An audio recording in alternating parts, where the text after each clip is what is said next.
విజయనగరం జిల్లా బొబ్బిలి నియోజకవర్గం తెలుగుదేశం పార్టీ అధికారంలో ఉన్నప్పుడు అప్పుడు ముఖ్యమంత్రిగా పనిచేసిన నారా చంద్రబాబు నాయుడు పోలవరం ప్రాజెక్టును అభివృద్ధి చేయకుండా తన సొంత స్వలాభం కోసం కమిషన్లకు కక్కుర్తిపడి కాంట్రాక్టర్ ద్వారా చేయవలసిన పనులను అర్ధాంతరంగా నిలిపేశారని స్థానిక బొబ్బిలి ఎమ్మెల్యే సంబంగి వెంకట చిన్నప్పల నాయుడు అన్నారు. స్థానిక ఎంపీడీఓ కార్యాలయంలో విలేకరులతో మాట్లాడుతూ ప్రస్తుతం పోలవరం ప్రాజెక్టు వద్ద చంద్రబాబు నాయుడు సెల్ఫీ ఫోటోలు తీసి వైఎస్ఆర్ కాంగ్రెస్ పార్టీ నాయకులు అధికారంలోకి వచ్చి పోలవరం ప్రాజెక్టును నిలిపేశారని సెల్ఫీ ఫోటోలు తీయడం ఎంతో హాస్యాస్పదంగా ఉందని ఆయన అన్నారు. ముఖ్యమంత్రి వైఎస్ జగన్మోహన్ రెడ్డి పోలవరం ప్రాజెక్టు పనులు నిలిచిపోయినవి ప్రారంభించడానికి కేంద్ర ప్రభుత్వంతో చర్చించి ప్రత్యేక నిధులు తీసుకుని వచ్చి పనులు చేపట్టడానికి కృషి చేస్తుంటే ఇలా వైఎస్ఆర్ కాంగ్రెస్ పార్టీపై తప్పుడు బురద జల్లే విధంగా ప్రచారాలు చేయడం సమంజసం కాదని ఆయన అన్నారు.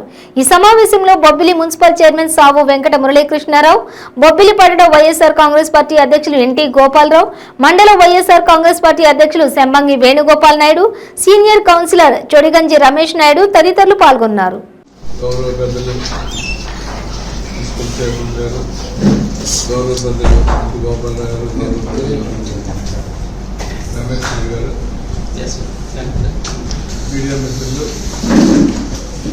అలాగే ఇంటిని ఎలక్ట్రానిక్ మీడియా మిత్రులందరూ కూడా నమస్కారం.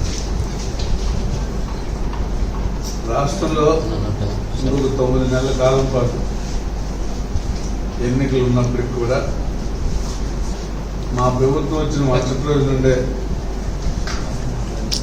ఎప్పుడు ఎన్నికలు వస్తాయా, మళ్ళీ ఒకసారి ఆ గుండు గమ్ముల అనుమానాన్ని తీర్చుకోవాలనేటువంటి ఆలోచనతోనే ప్రతిపక్ష నాయకుడు నిరంతరం ఆయన హోదా కానీ ఆయన వయసు కానీ మర్చిపోయి సాధారణమైనటువంటి వ్యక్తి మాట్లాడేటువంటి భాష కంటే కూడా అధ్వానంగా అసహ్యంగా మాట్లాడటం అనేది సమాజంలో చూస్తున్నటువంటి ఏ పార్టీ ప్రజలైనా కూడా హర్షించడం నేను అనుకుంటున్నాను.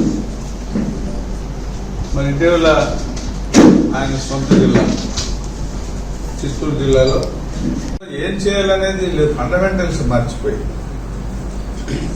కేవలం ఎవరికి వాడే చాలా ఎందుకు తప్పని వ్యక్తి కూడా అలాంటి భాష మాట్లాడిన భాష వాడు వీడు గుడుంగా లేకపోతే ఇంకోట అనేటువంటి తప్పుడు మాటలు ముఖ్యమంత్రులు కావచ్చు, ఈ క్యాబినెట్లో ఉన్న మంత్రులు కానివచ్చు, లేదా పార్టీలో ఉన్నటువంటి ఎమ్మెల్యేలు కావచ్చు, ఈ విధంగా వీళ్ళు ముగ్గురు కూడా మాట్లాడి ప్రజల్ని ఏ విధంగా రెచ్చగొడితే అది మనకి లబ్ధి చేకూరుతుంది అనేది వాళ్ళ తాలూకా ప్రధానమైనటువంటి ఎజెండాగా ఇటీవల జరుగుతున్నటువంటి సంఘటనలు మాకు అనిపిస్తూ ఉంది.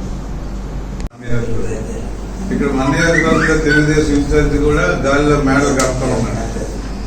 అంటే గాలిలో మేడలు అన్నాళ్ళు నిలబడవు, ప్రజల్లో ఉంటేనే నిలబడుతుంది అనేది రేపు 2024లో ఇన్ఛార్జితో సహా ఆ అధినాయకత్వాన్ని కూడా స్పష్టం చేయడానికి ప్రజలు సిద్ధంగా ఉన్నారనేది తెలుసుకుని భవిష్యత్తు ఉన్నటువంటి కాలమైనా ప్రజలకు పనికొచ్చినవి, ప్రజలకు అవసరమైనటువంటి సలహాలు ఏమైనా చెప్తే దానివల్ల ఉపయోగపడదు తప్ప గాలి పోగేడుల్లో తెలుగుదేశం పార్టీ కానీ జనసేన పార్టీ కానీ ఏ విధమైనటువంటి ఉపయోగం ఉన్నదని మీ ద్వారా నాయకులకి ఆ ఇన్ఛార్జికి తెలియజేస్తారు.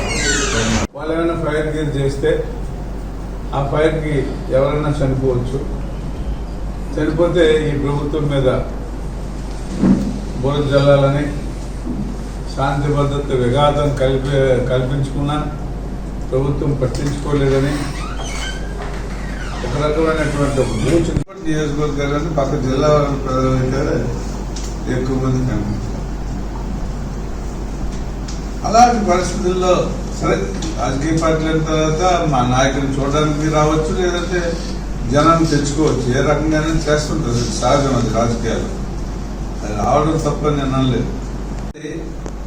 ప్రజలు ఇప్పటికే చంద్రబాబు నాయుడు పూర్తిగా మతిపోయింది, ఏజీ పెరిగిపోయింది, పదవి లేకుండా ఉండడం వల్ల మతి కూడా స్థిమితులు లేనట్టుగా మనకు అందరికీ అర్థమవుతుంది. ఎందుకంటే ఆయన టైంలో ఈ ఉదాహరణకి పొంగనూరు తీసుకుంటే ఆయన అందుచేత ఇదంతా చూస్తే ఒక పథకం ప్రకారంగా ఇటు చంద్రబాబు నాయుడు ప్రాజెక్టు యాత్ర అని చెప్పి ప్రాజెక్టుకి వెళ్ళడం మానేసి పొంగనూరుకు వెళ్ళి అక్కడ విధ్వంసం సృష్టించాడు. అలాగే ఆ కొడుకు లోకేష్ లేదు. పొంగనూరు ఎలాగెలాడు వదిలేదు, కుప్పంలో కూడా గెలుస్తారనేటువంటి నమ్మకం లేదు. ఎందుకంటే ప్రజల విశ్వాసం చిత్తూరు జిల్లాలోనే పూర్తిగా తెలుగుదేశం పార్టీ అధినాయకత్వం పైన. జనసేన పార్టీ ఆయన వారాహి అనేటువంటి వ్యాన్ పట్టుకొని ఆయన కొట్టుకుంటాం. సరే, ఎవరి భాగాలు తిరగడంలో